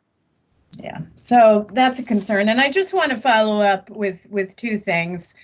The chairman talked about the NPRM or the rulemaking for Part 91K, and I just want to read this. It's highlighted in this draft report. The FAA stated in the NPRM for that rulemaking that aircraft owners flying aboard aircraft that they own or lease exercise full control over and bear full responsibility for the airworthiness and operation of their aircraft. I agree. Whereas passengers who are transported under Parts 121 and 135 exercise no control over and bear no responsibility for the airworthiness or operation of the aircraft aboard which they are flown. I would say that applies here for these revenue passenger operations. We're not just talking about 135. This is applicable to all these operations. These passengers, like the chairman said, know that there's a risk of jumping out of an airplane, but they are not thinking about, is the plane going to crash? Is it maintained? Do they have a certificate? Do they have the same standards that if I fly United and Delta or somebody else that they have, or similar, something similar? And so I would ask this one question, and I don't know if it's you, Mr. Gretz, or if it's Mr. Simpson, and we always ask this. If you are a passenger, if I am somebody, my mom jumped out of an airplane when she was 60. I didn't know she was going to do that, but she went to Maine and jumped out of an airplane. But if you are somebody on vacation and you're going to experience one of these things, or you get on vintage aircraft, how do you know? What is your go-to? I mean, for bus passengers, Congress mandated at one point that there is a website called Safer Bus. They can go on an app and look at their history. Is there anything like that in aviation? I'll defer to Mr. Simpson. I'm not aware of it, and I agree with you that unless you're a pilot or familiar in aviation, if you go on and for the general public, if you take a skydiving flight, you don't know the difference between 121 and 135 or 91. I agree, and it's an unfair question to ask because the answer is there isn't anything, and that's why FAA has to take action, and if FAA doesn't take action, Congress has to take action. So I'm going to ask Ms. Catania one question, Mr. Chairman, if you don't mind this last question.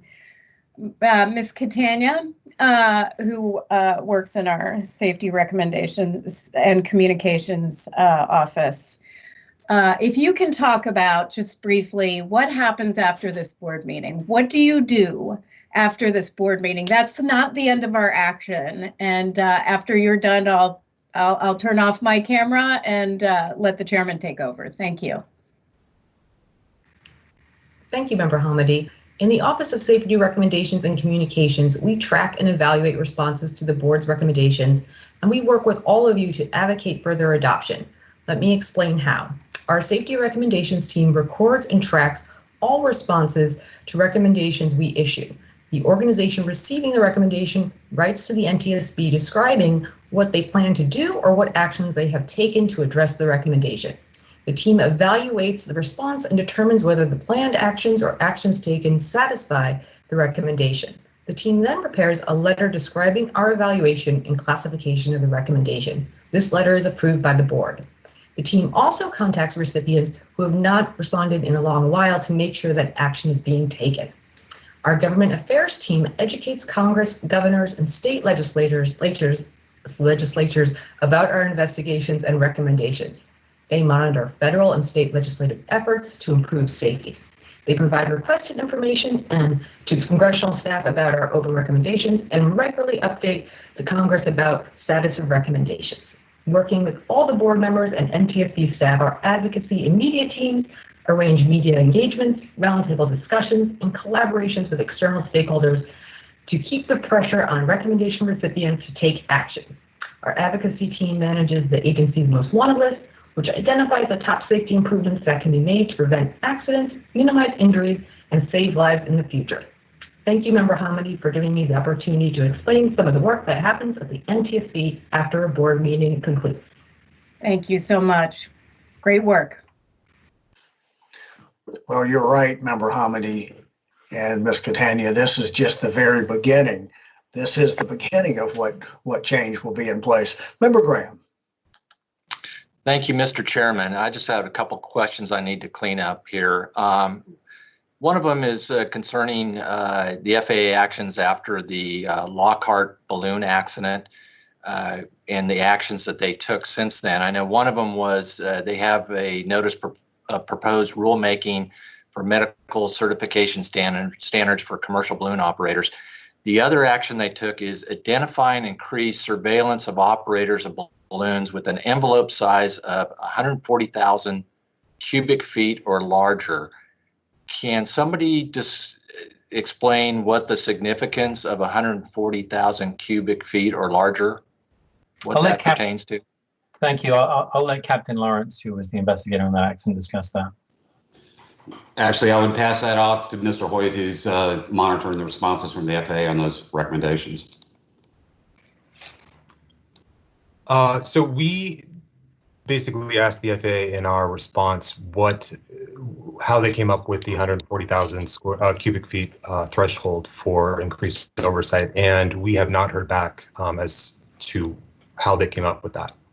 So. Oh, that was my question too. I didn't quite understand that, if that's a certain size that can carry so many passengers within the basket or not. I just didn't quite understand that completely. So thanks for that. The one other question I have is actually in the proposed draft report in the appendix, we have a section in here on non-scheduled air tour accidents, flight hours, and accident rates over the last 20 years, and it compares Part 91 to Part 135. Do we know how many operators fit in each one of those categories? Which category?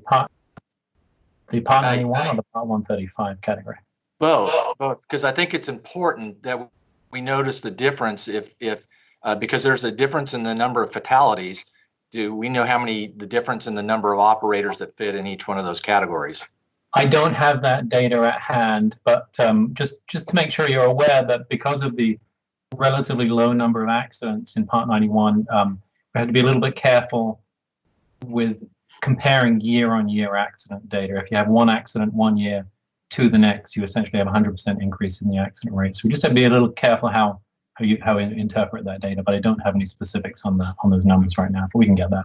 Yeah, and that was my concern for anybody who would read this in the future, that they would see over that 20-year period that actually the 91s had 60 fewer fatalities than the 135, but I don't know if that's because there's many more 135 air tour operators compared to the 91 air tour operators. So I think we kind of got to take that with a grain of salt until we get a better understanding of that. And Mr. Chairman, that's all the questions I have. Thank you. Member Graham, thank you very much. And Member Chapman.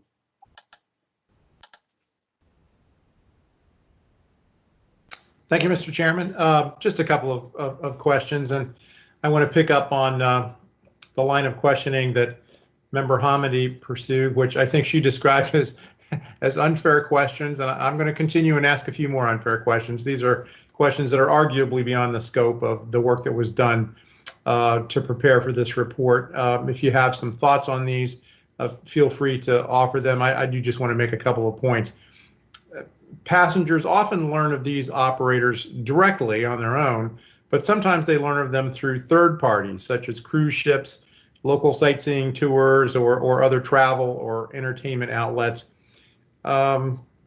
Could or should FAA work to better educate such third-party outlets or the consuming public generally? Because in the absence of guidance from FAA, I don't know how those unfamiliar with aviation are to know what requirements and standards must be met by individual operators. Any thoughts on that at all? You're correct. It does go beyond the scope of our investigation. I don't know if Ms. Schultz would like to talk to the broader picture of our position there. Thank you, Mr. Simpson. Member Chapman, that's a very good question. I think our recommendation 1 that we're proposing to the board to establish a framework would give the FAA a very succinct way to provide to the public awareness of the level of operational safety that's required of the operator. You know, other than that, I'm not sure that I could offer you a more specific answer. Yeah, this is a tough one because I don't think, even if FAA provided guidance, I don't think you could expect a typical person looking for something like this on their own, or even a third-party operator, to have the kind of depth of understanding to be able to make a fully informed judgment. But it does seem like at least some guidance from FAA would be helpful. I think there is arguably a role for these third-party entertainment venues, travel and entertainment outlets. I think there's a role for them in helping to ensure that the operators to which they refer some of their customers are reputable and above board. But I don't know how you do that without some sort of guidance from FAA. So I would hope that one of the byproducts of this effort, assuming FAA will take action on some of what we're recommending today, I hope one of the byproducts might be that FAA will provide at least some rudimentary guidance to people to help them understand and select operators that are reputable, have a good reputation, and they're above board. Mr. Chairman, that's all the questions I have. I congratulate the staff on a really fine job on this report. Member Chapman, thank you very much. I really just have basically one question, and that is, we really cannot have a policeman on every corner, and we cannot have an FAA inspector at every airport or at every aviation operations. So what, in a nutshell, I realize we're about to issue, we're going to vote on 6 recommendations to the FAA, but those recommendations are oftentimes written in almost legalese. So really, in a nutshell, what do we want the FAA to do? You bring up a really good point here. We've taken great steps throughout the research for this report, and we really appreciate that we can't simply throw or put this category into something like a 135. So we're asking the FAA to take a step back and develop really operationally specific regulations for these disparate sectors. So primarily it's an operationally specific recommendation, and that's really how we address that. Great, and I appreciate yourself looking over the recommendations, and again, they are almost written in legalese. I mean, but as you said, we want to provide a regulatory, we want the FAA to provide a regulatory framework for these revenue passenger carrying operations that are conducted under Part 91.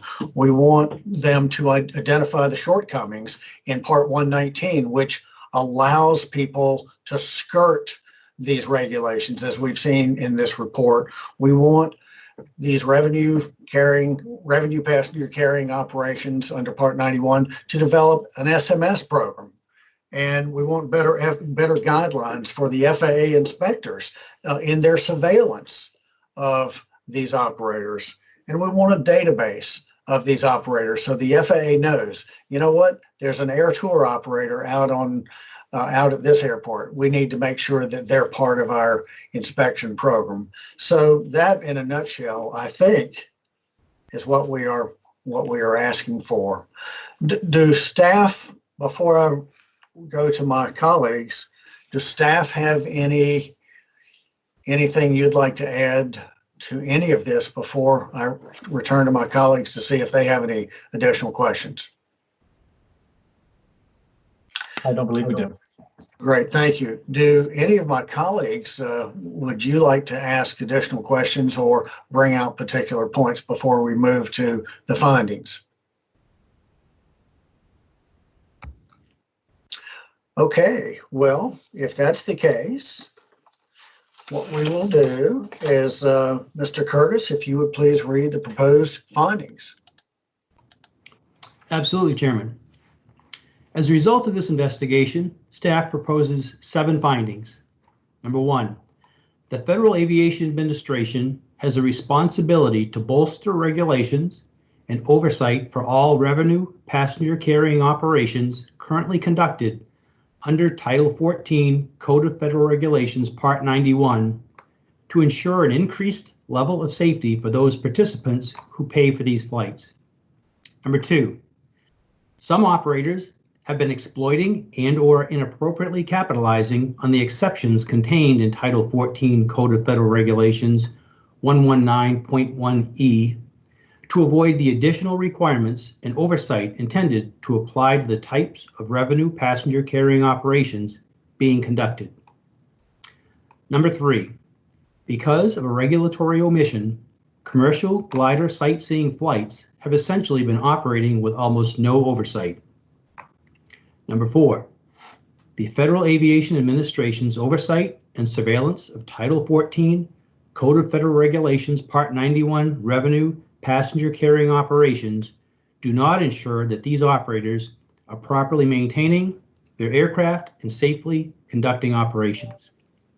Number 5, the lack of a national database for revenue passenger carrying operations currently conducted under Title 14 Code of Federal Regulations Part 91 precludes the Federal Aviation Administration from ensuring that its inspectors are overseeing all of these operators.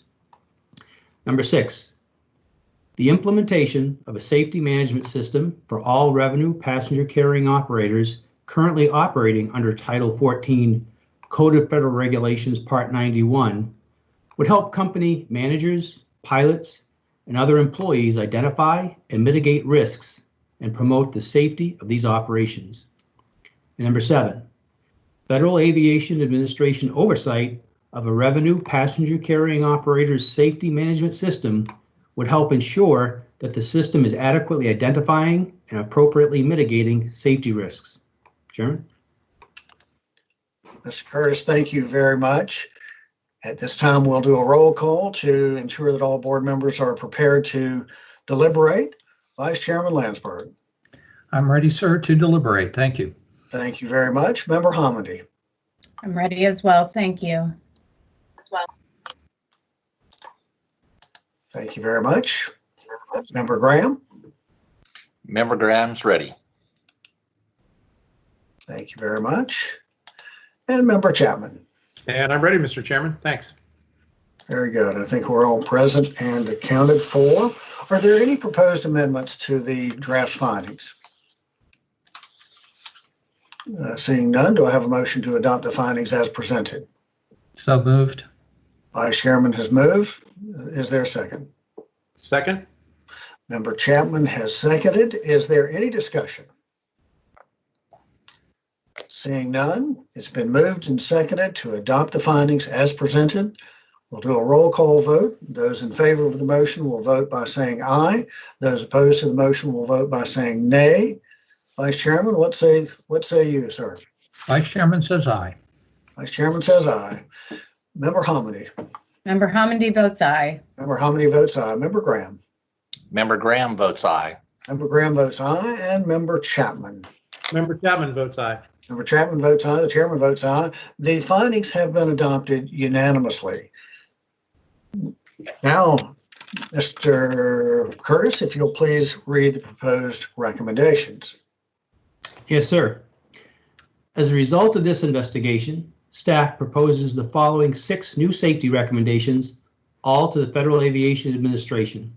Number 1, develop national safety standards or equivalent regulations for revenue passenger carrying operations that are currently conducted under Title 14 Code of Federal Regulations Part 91, including but not limited to sightseeing flights conducted in a hot air balloon, intentional parachute jump flights, and living history flight experience and other vintage aircraft flights. These standards or equivalent regulations should include, at a minimum for each operation type, requirements for initial and recurrent training and maintenance and management policies and procedures.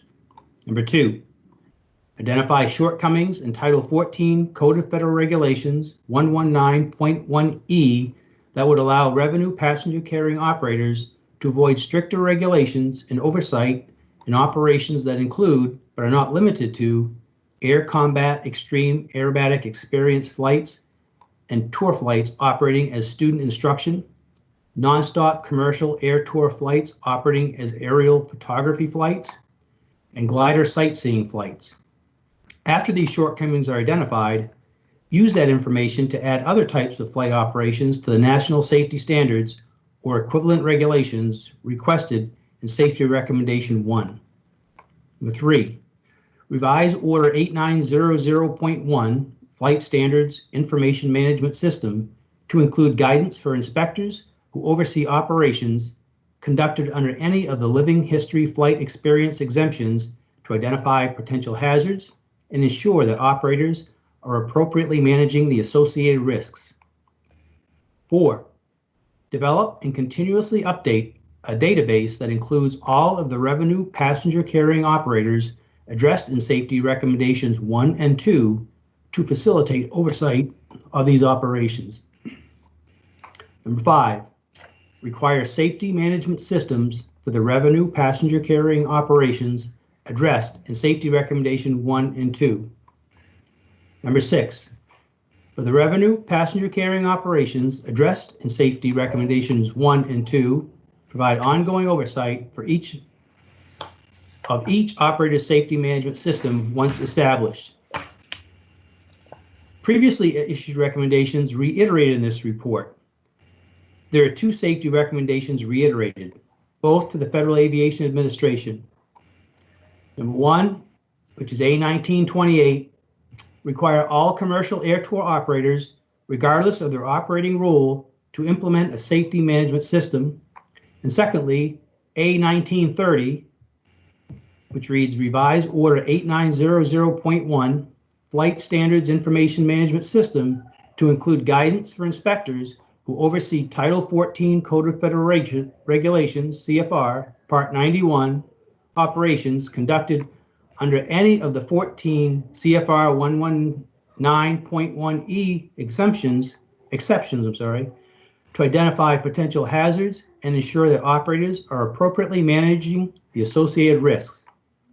There is one recommendation reiterated and classified in this report, and that is to the Federal Aviation Administration. A1931, develop and implement national standards within Title 14 Code of Federal Regulations, CFR, Part 135, or equivalent regulations for all air tour operations with powered airplanes and rotorcraft to bring them under one set of standards with operations specifications and eliminate the exception currently contained in 14 CFR 135.1. Safety Recommendation A1931 is classified open, unacceptable response. Chairman? Thank you very much. Are there any proposed amendments? And I believe Member Hamady, you are recognized. Thank you. I have a proposed amendment which would add the following language to Section 4.2 of the draft report entitled Previously Issued Recommendations Reiterated in this Report. Following line 15, to reiterate Open Safety Recommendation A17045 from the Lockhart, Texas aviation investigation, which reads, analyze your current policies, procedures, and tools for conducting oversight of commercial balloon operations in accordance, this is to the FAA, with your integrated oversight philosophy, taking into account the findings of this accident. Based on this analysis, develop and implement more effective ways to target oversight of the operators and operations that pose the most significant safety risks to the public. So this would be reiterated and then would be classified in section 4.3 as open unacceptable response. That's my amendment. Thank you very much. Member Hamady has made a motion. Is there a second? I'll second for discussion, Mr. Chairman. Okay. It has been seconded for discussion by Member Chapman and Member Hamady. I turn it back to you. Thank you. First and foremost, I do want to thank staff for working with me on this amendment. It was a good collaboration and they provided me with a lot of support, so I really appreciate that. As noted in the Lockhart accident investigation, only a small percent of balloon surveillance occurred where an individual balloon operator was located. Primarily, this was done through FAA inspection of a sample of operators in attendance at balloon festivals. Not every operator attends these events. In fact, in the Lockhart accident report, we state that the FAA conducted most of its 2,300 balloon-related surveillance events between 2014 and 2016, coincident with nearly 100 balloon gatherings, but only 2% of the FAA's balloon-related surveillance activity occurred at individual operators, likely at a location other than balloon gatherings, and many of these operators, as I said, don't attend these events. We found this oversight method did not target those operations that pose the most significant safety risk to members of the public who participate in commercial balloon sightseeing activities, which led the board to issue this recommendation. In August of 2018, the FAA informed the board that it planned to respond to our recommendations by first identifying operators of balloons 140,000 cubic feet or larger and update us by May of 2019 on their progress. In September of 2018, the NTSB went back to FAA to ask how it determined the 140,000 cubic foot threshold for increased oversight and classified our recommendation as open acceptable response. As of March 1st, 2021, almost 3 years later, come this September, the NTSB still had not received an update from the FAA about its progress in implementing these recommended actions. Given that so much time has passed since the FAA's correspondence about the recommendation, as well as the FAA's lack of action in response to the recommendation, I'm proposing that the NTSB reiterate the safety recommendation and classify it as open unacceptable response. Thank you very much. I open it up to my colleagues if any of you have any questions or comments. Mr. Chairman. Yes, sir. Please, Mr. Chapman, Member Chapman. Just quickly, I support Member Hamady's proposal, and in part because of what I highlighted during my questioning with respect to the congressional mandate that commercial balloon pilots be required to obtain a second-class medical. I think that's underway, and I need to go back and confirm that myself, but it was supposed to have occurred within 180 days, recognizing that sometimes these things don't happen within quite the time frames that Congress mandates. Still, it's been 2.5 years. It's not directly a part of this recommendation, but certainly it's related, and I think it reflects, frankly, a lack of diligence on the part of FAA in moving forward with these important issues in the wake of a truly tragic accident. I agree, and like each of you, I met with the FAA earlier this week. I guess it was yesterday for me, and had a good meeting. I'm under the impression, and I may be wrong, I think Member Graham, you said that the NPRM has been issued. I've not seen the NPRM. I thought the FAA indicated it might be out later this year. Maybe I'm wrong on that. Mr. Hoyt, what's the deal on the NPRM? Did it come out? No, we have not seen the medical certification standards for commercial balloon operation NPRM in response to 1734. That's what I thought. And we know that once the notice of proposed rulemaking comes out, it's then usually several years after that before the rule goes into effect, because they chew on it for a little while, take the public comments, incorporate that into the final rule. Then they have to send the final rule to the secretary, where it can stay 90 days, but oftentimes it stays twice that long. And then it has to go to ORIA within OMB, Office of Regulatory, whatever ORIA stands for, where it can stay for 90 days, and it often stays for twice that long. And then the rule is adopted, but it usually has a phase-in period. So we're not anywhere close to having that rule in place. And Member Hamady, I agree with you that this is appropriate to reiterate it and to reclassify it. And I thank you for that.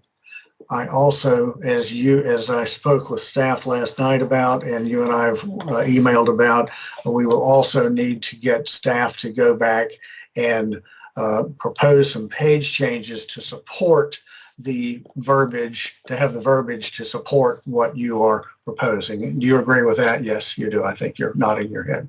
Yes, absolutely. Before I turn to the staff and ask their thoughts, I'd like to see if my colleagues have any additional comments. Member Graham. Yeah, I'm supportive of this, and yeah, the Congress had put out through their 2018 FAA reauthorization was to do that medical standard, but of course we haven't seen any significant work coming out of the FAA as far as the NPRM is concerned at this point. Thank you. Member Hamady. Thank you. And I just want to stress, in case the FAA is listening, the medical standards is something separate than what we're talking about here. I mean, that was something that was addressed by Congress. Unfortunately, it's been a significant amount of time before action is taken. But what we ask the FAA here is to analyze their current policies, procedures, and tools for conducting oversight of commercial balloon operations, taking into account the findings of the accident, and based on the analysis, develop and implement more effective ways to target oversight of commercial balloon operators. And so this actually doesn't require rulemaking. This is figure out what the gaps are in your oversight and address them. So there's nothing prohibiting, there's no OIRA, there's no OMB. This should be a matter of just taking action to ensure there's appropriate oversight of these operators so another catastrophic tragedy doesn't occur. So I hope the FAA acts. In the meantime, we haven't heard from them. It's been 2.5 years, and by now, a lack of responsiveness should be open unacceptable. And I appreciate my colleagues' consideration. Absolutely. And you raised a good point there. You clarified that we're not even talking about, through this recommendation, certification of medical certificates for balloon pilots operating commercially. So that's a good point. You're right. That should not be that heavy of a lift. So I'm going to turn to staff now, and if my board members, if the colleagues have any additional comments, they can, but I'd sure like Ms. Schultz and the staff to weigh in on this proposed amendment. Thank you, Chairman. Staff has no objections. We would support this, and we are prepared to provide language to the board to incorporate this newly reiterated and classified recommendation into the analysis section of the report. And those page changes would come at the time that the board is ready to do their final electronic vote in the product management system. Good. So to be very clear, after the board meeting, staff will provide page changes, and we will vote on those page changes after the board meeting, which will be in the next week or 10 days. Is that correct, Ms. Schultz, basically? Yes, that's correct, Chairman, and that's part of your normal process for finalizing the report after this board meeting in the electronic system. Thank you, and remind me, so when we adopt the report, we'll adopt the report pending revision. So that's just for you all to remind me not to miss that subtle point. Any other comments on the motion before us? Okay. It's been moved and seconded, and I think we can just take both, that your amendment was for both actions to reiterate it and to reclassify it. So that's your motion. So it's been moved and seconded to take this, let's see, this A 17045 and reiterate it and reclassify it to open unacceptable response. Is there any further discussion? Okay, seeing none, we'll proceed to a roll call vote. Vice Chairman Landsberg. Vice Chairman votes aye. Vice Chairman votes aye. Member Hominy. Member Homendy votes aye. Member Hominy votes aye. Member Graham. Member Graham votes aye. Member Graham votes aye. Member Chapman. Member Chapman votes aye. Member Chapman votes aye. The chairman votes aye. The amendment on those recommendations has been approved. I'll now accept a motion to adopt the recommendations, all 6 recommendations, new recommendations, plus the reiterated and the reclassified recommendations. I'll entertain a motion to adopt the recommendations as amended. I so moved. So moved. Member Homedy has moved. Vice Chairman, is there a second? Would you like to second? I'll Vice second. Chairman? Second. Okay, Vice Chairman has seconded. Is there any discussion on the motion before us to adopt the recommendations as amended? Seeing none, proceed to a roll call vote. Vice Chairman Landsberg. Vice Chairman votes aye. Vice Chairman votes aye. Member Homedy. Member Homendy votes aye. Member Homedy votes aye. Member Graham. Member Graham votes aye. Member Graham votes aye. Member Chapman. And Member Chapman votes aye. Member Chapman votes aye. The chairman votes aye. The recommendations have been adopted unanimously as amended. Do any of my colleagues have any additional issues related to this report that you'd like to discuss at this point? Okay, is there a motion to adopt the report is there a motion to adopt the report pending revisions? I so move. Member Graham moves. Is there a second? Second. Second. Mr. Chairman. Okay, Member Chapman seconds. Is there any discussion? Okay, seeing none, so we're adopting the report as we've just amended it, and then pending revisions that will come out on an electronic vote in a few days. Vice Chairman Landsberg, your vote is? Aye. Vice Chairman votes aye. Member Homedy. Member Homendy votes aye. Member Homedy votes aye. Member Graham. Member Graham votes aye. Member Graham votes aye. Member Chapman. Member Chapman votes aye. Member Chapman votes aye. Chairman votes aye. The report has been adopted as we just amended it and pending page change revisions that will come out in a few days. Do any of my colleagues wish the right to file a concurring or dissenting statement? I reserve the right. Member Hominy reserves the right. Anyone else? I see no others. Well, it seems like we're missing something here since we don't have a probable cause and all of that, but I think am I missing anything? I think we're to the point of closing it, I believe. Okay, everybody's nodding their heads, so that's reassuring. As we prepare to wrap it up, my colleagues and all participating in the board meeting may feel free to turn off your cameras and your mics. In closing, I do want to thank my colleagues on the board for their preparation going into the board meeting and for the good debate and the good discussion.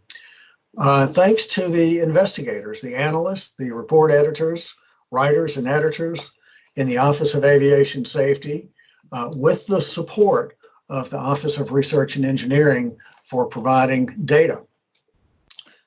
I thank them all for bringing forward a report that addresses important public safety issues. I always say that nothing at the NTSB happens with just one group. It does take an entire team.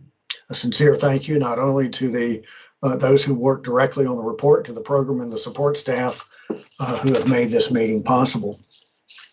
If the recommendations are adopted and reiterated today, if they are acted upon, regulations governing the revenue passenger carrying operations would change to further enhance the safety of these operations. Loopholes would be closed that allow many revenue passenger carrying operations to carry passengers under the premise other than the regulations intended. Revenue passenger carrying operations currently under Part 91 would go forward under a new framework of national safety standards or equivalent regulations that include standards for training, maintenance, and management policies and procedures. Safety management systems would be required for all Part 91 revenue passenger carrying operations for all air tours, and all air tours would be moved to Part 135. The FAA would publish new guidance for inspectors that would exercise enhanced oversight.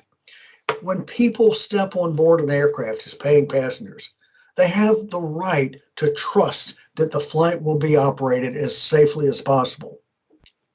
The FAA must do everything in its power to ensure the safety of every revenue passenger in every revenue passenger carrying operation, regardless of the operating rules.